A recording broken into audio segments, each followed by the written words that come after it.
Well, hello. I'm Don Tipping, and I'm here to share with you episode 9 of the Agrarian Renaissance podcast. And in the previous episode, we were exploring the concept of photosynthesis. So we did a brief, very encapsulated, we left a lot of pieces out, history of the evolution of plants and reproductive biology on planet Earth, and how photosynthesis played a role in shifting from the prokaryotes to eukaryotes and higher vascular plants and all the other life that depends on them, and how they really create the fabric of life here on Earth. So today, the topic I want to explore is what we call the epoch of the Holocene. And the Holocene is more colloquially known as the age of man. And the previous major time period on Earth was called the Pleistocene. And that is more commonly known as the Ice Age, if you will. And there were subsequent, before that, there were other major time periods on Earth, but I'm not here to give you the geological history of the Earth. I want to bring it into what created the conditions for the evolution of humanity and civilization and agriculture, which really has been walking hand in hand with humans ever since the Holocene began. So, but first, just to set the stage, just because it's kind of fun. And these geological timescales are sometimes difficult to consider and conceptualize really well. But to just put it in context, the Pleistocene era ran from 2.58 million years ago to 11,700 years ago. And that's when the Holocene began. So during the Pleistocene, sea levels were about 300 feet lower than they are now, because a lot of water was tied up as ice, either as glaciers in the ocean, icebergs, if you will, or glaciers on land.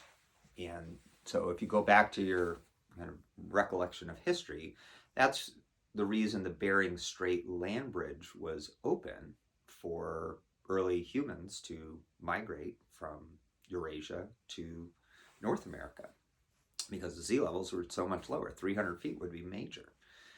Your typical tidal surge, depending on where you are on the planet, is maybe 10 to 15 feet. So 300 is huge. And that's because of massive glaciers that extended all the way down to 38 degrees north latitude in the western part of the United States, what's now the United States, to about 40 degrees latitude on the East Coast. And Europe, similarly, they extended down from the poles. There was less ice buildup in the southern hemisphere.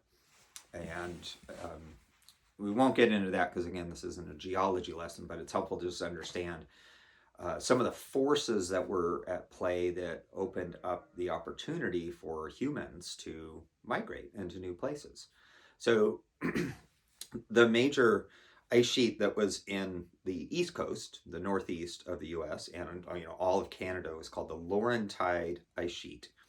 And it occupied a few million square miles and was between 1 to 2 miles in thickness. And right at the end of the Pleistocene, if we go back 16,000 years ago, there was ice that was 1 to 2,000 feet deep, right where New York City is today, to put that in context. And then the Cordilleran ice sheet, which is the one that covered, Alaska, British Columbia, Alberta, the Pacific Northwest of the United States, all the way down to, Mount Shasta area in California, present-day California. That was about 1 million square miles of ice.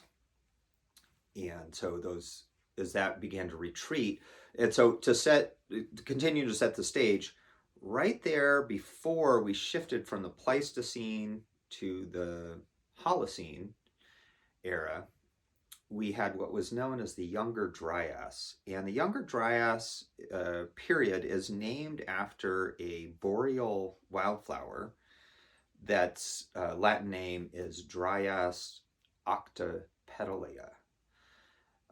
Obviously, probably had 8 petals by the Latin name. That was prevalent throughout a certain time period in Northern Europe, and that's how modern day botanists have been able to determine at this time period that was about 20,000 years ago to right when the Holocene ended 12,000 years ago. It just was a lot colder in the north, and so globally during the Younger Dryas period, which is one of the Dansgaard Oscar events, where for some kind of reasons that it's the combination of forces, but basically the Earth periodically has this wobble on its axis where that shifts a little bit, and it really changes the amount of sunlight that occurs depending on whether you're at the north or the southern hemispheres. And so during the Pleistocene, there was generally a periodicity of 100,000 year cycle where you had about 90,000 years of colder temperatures where ice extent was greater, and then these interglacial periods that were about 10,000 years. So the Holocene that we've lived our entire lives in, the entire history of human civilization, has happened within one of these interglacial periods that we call the Holocene. And it followed the Younger Dryas period. So during the Younger Dryas, global temperatures were only about 0.6 degrees Celsius, which equates to 1.1 degrees Fahrenheit colder. However, in the northern hemisphere, it was as much as 27 degrees colder up in Greenland and stuff, to about 4 degrees cooler in the more southern European or mid latitudes in the United States, where there actually is evidence that it was a little bit warmer in the southern hemisphere, and there wasn't an increase in ice extent in Antarctica during that time period due to this axial tilt wobble phenomenon. Another aspect of all of this, as you have ice accumulating or melting, it's changing the salinity of the ocean, because, as we know, ice doesn't hold salt. It's only fresh water that melts. So when you have 300 feet worth of the ocean that's now ice, the resulting salinity of the ocean water that's left is much higher. So obviously the oceans and ocean circulation is a very complicated subject, but germane to our discussion of the Younger Dryas period and what preceded the Holocene and the history of civilization and therefore agriculture. It is important to explore the AMOC, which is an acronym that stands for Atlantic Myriadontal Circulatory Overturn. So basically what's going on is in the more southern part of the Atlantic, in the AMOC circulation, which is also known as the mid-Atlantic thermohaline circulation, there are ocean currents that are driven by ice water melting off of Greenland and the surrounding areas in the north during the summer, and then that fresh water is driving a current and thereby changing the salinity that pushes down through the east coast of the United States, and then in Canada, and circulates down into the Caribbean where the water's warmed, and then that warming current comes up the coast of Western Africa and Europe up into the Scandinavian countries, and then to complete the cycle again. So during most of the history of modern humanity and agriculture, we've had a strong AMOC happening.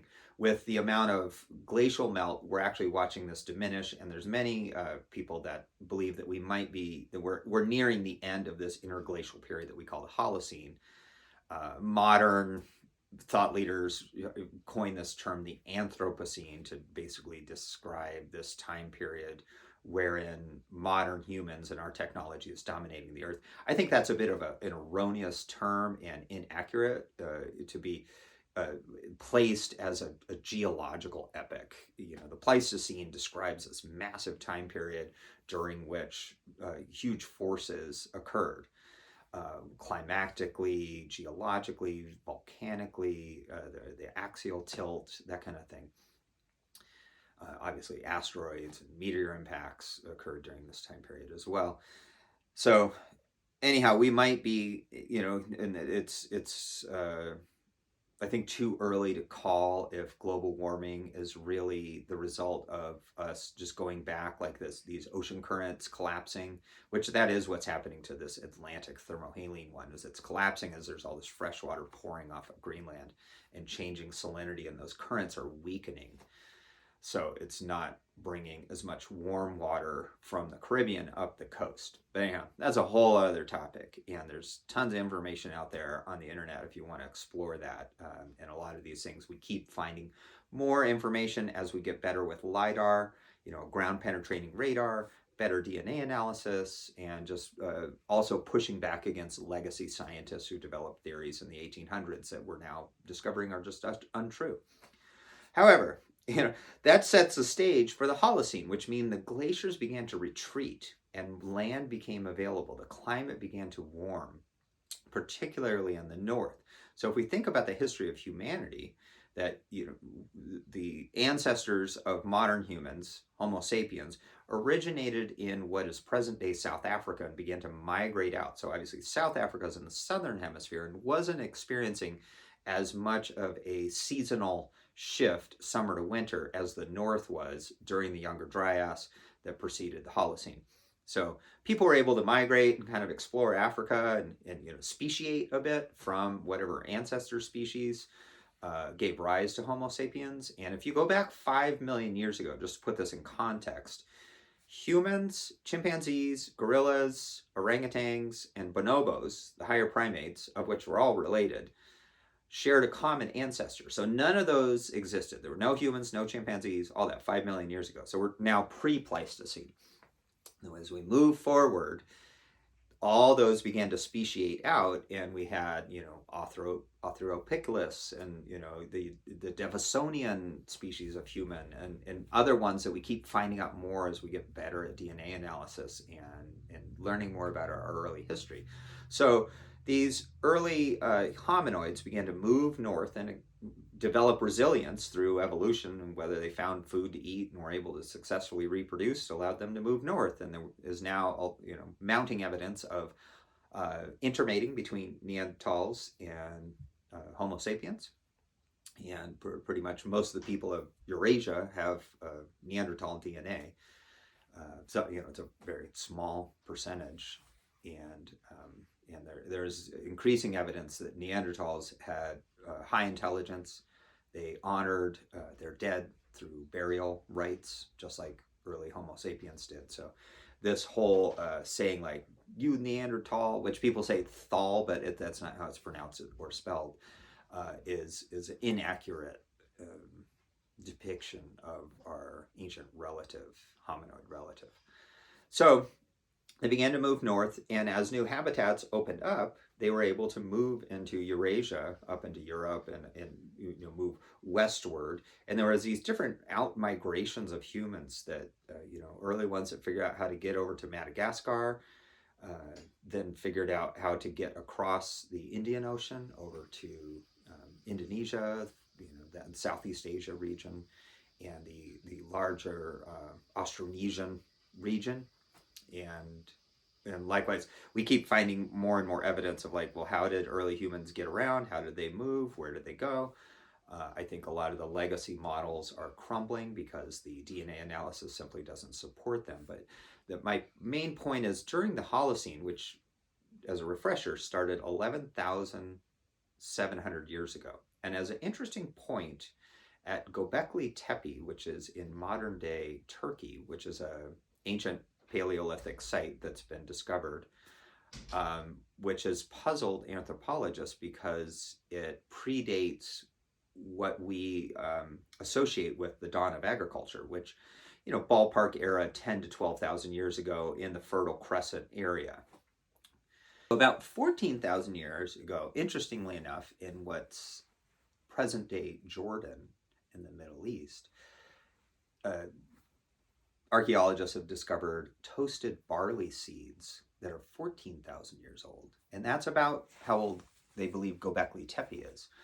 So, that these are just little clues and indicators of like where were humans and what was going on. There's a great book by David Graeber called The Dawn of Everything, which explores newer theories of the evolution of humanity and agriculture. And germane to this discussion is that early hominoids likely began to gather the ancestors of our present day cereal grains that really gave birth to most agrarian civilizations. Not so much for the grain, the seeds that were consumed, but rather for the straw, which was useful for wattle and daub construction, and also for thatch, for roofing, and also as fire starter, and possibly for basketry and early filtration mechanisms. Early forms of beer were from malted barley, and they'd use the straw as a filter because nobody had woven mesh of any sort that would work for that. So and we look at during that time of the Holocene was the domestication of plants and animals, and were the first animals domesticated, they believe, were dogs, and we're increasingly believing that that might go back as far as 80,000 years ago. So they maybe helped us get through the younger Dryas and these really cold periods. And there's a great book called Wolf Totem. I'll put a link in the show notes about hunters in Mongolia who learned hunting techniques from observing packs of wolves. And as we know, modern dogs were domesticated from wolves. So that's a fascinating side branch. Did dogs actually domesticate humans? Is an interesting point to argue as a thought experiment at a certain point. Sheep were also one of the first species to be domesticated, they believe, somewhere between 10 and 15,000 years ago, which obviously provided us meat and wool. And also having a flock meant that you either followed the flock as a migratory pastoral person, and we can look in present-day Eastern Africa and the pastoralists of like the Maasai and other people of Kenya and Tanzania and Uganda that have there's cattle and sheep. So we actually have like precursors from these Paleolithic people that are still present as lifeways today.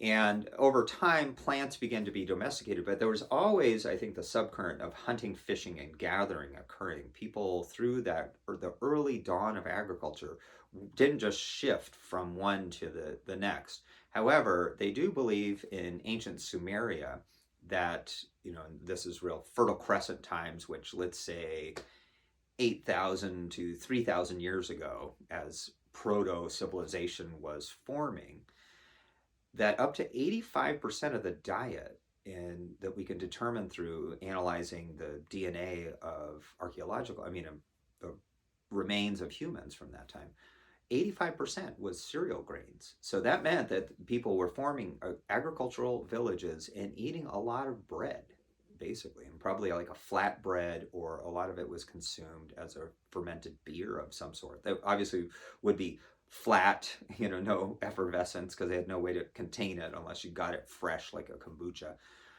and warm. So it was very different than what our modern conception of beer would be.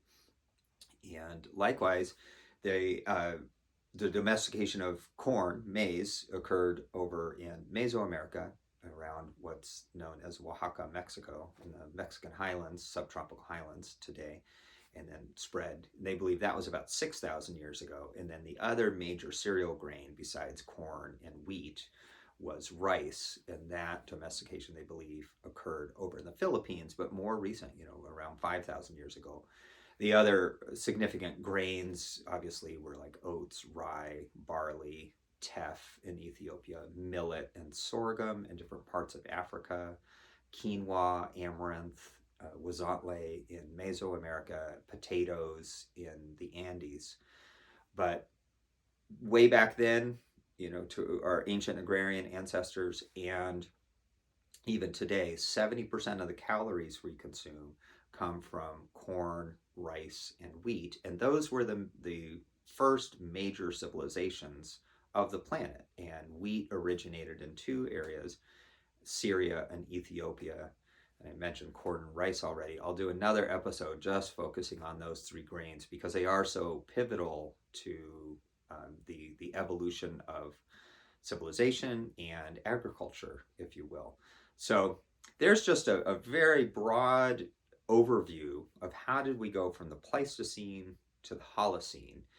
And obviously there could be a whole episode just looking at fiber and clothing and the ability to clothe ourselves as we moved into more northern latitudes as the glaciers retreated. Also, the differentiation between ethnicities of melanin content in the skin as people move more north and had to survive and synthesize vitamin D more efficiently from lower amounts of sunlight that occurred during the longer winters and less sunlight, and the use of animal hides and then into textile manufacture, early on from things like wool, but also hemp, flax, nettles, and other fibers, plant fibers, that early humans, silk, figured out how to clothe themselves to be able to survive. And then building materials, housing, in many parts of the earth still today, people use animal dung for building their homes or cooking fuel. So there's a lot of stepping stones of how did we get from our Pleistocene ancestors, pre-agricultural, to where we are now.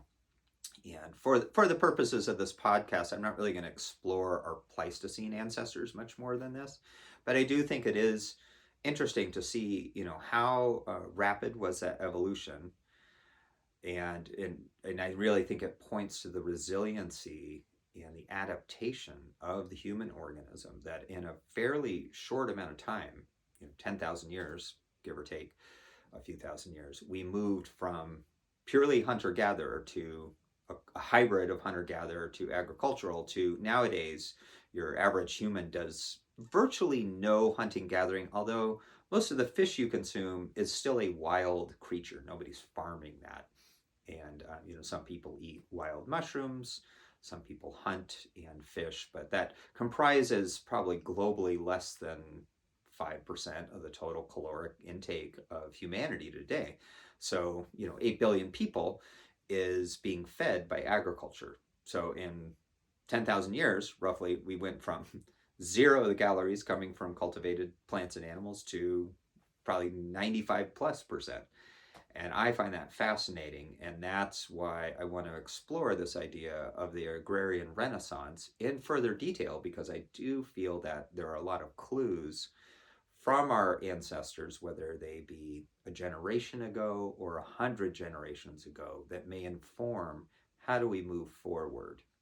And so maybe some of you that know tech can plug these kind of things into these LLMs and help AI devise a more rosy, life-centric, biocentric future for humans that includes us in the larger tapestry of all the other life forms that we rely on for our thrival and their thrival too. All right. Peace to you, and stay tuned for the next episode of this podcast. And please share it with your friends, comment, and follow our YouTube channel. Go check out, we do have an Instagram page just called the Agrarian Renaissance. And we do have an audio version and other links to salient books and references in the show notes. So thank you so much.